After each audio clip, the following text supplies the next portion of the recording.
there are some other ways that we can contribute by utilising our outdoor space. What can I be doing at home, like in my garden? It's letting things grow. We hear a lot of talk about perfect lawns and things like that not necessarily being great for the environment. Let your lawn grow a little bit. It's also going to help that soil sequester a little bit more carbon. And leaves as well, like leave the leaves. Leave the leaves, exactly. You know, and if you have the opportunity, if you've got space in your garden to plant a tree, then do that, absolutely. One keen carbon offsetter in Abergavenny has decided to supersize that advice. Henry Empson has created the Great Reserve. You can see here the amount of growth it's put on, probably just over 2 foot.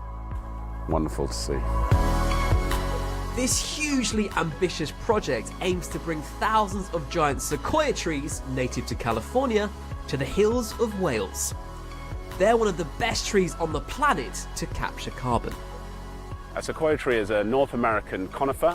It has some amazing attributes. It is the fastest growing conifer tree on the planet.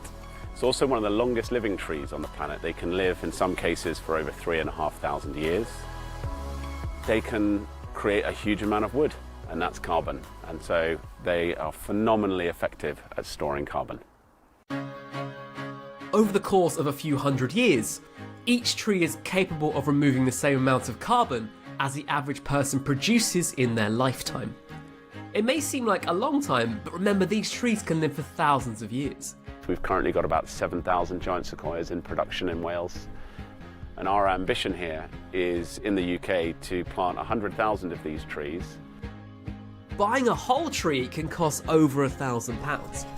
But this system also lets you buy parts of a tree for smaller amounts to help offset your carbon footprint. I would just encourage people to get involved with projects and actually go and see them, because that's how you're going to know that they're real and make sure you're getting the impact that you're desired. If you do decide to put your money where your footprint is, try to make sure the scheme you choose not only captures a lot of carbon, but also helps contribute to biodiversity. Offsetting carbon is only necessary if you're producing it.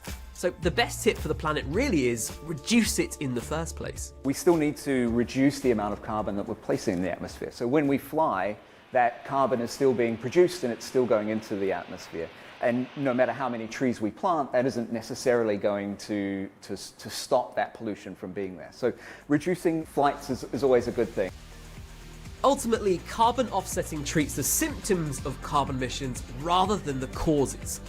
But it's still a good way to stay accountable for our carbon footprints, and it's a globally responsible thing to do. In an ideal world, we just reduce all our emissions and have none.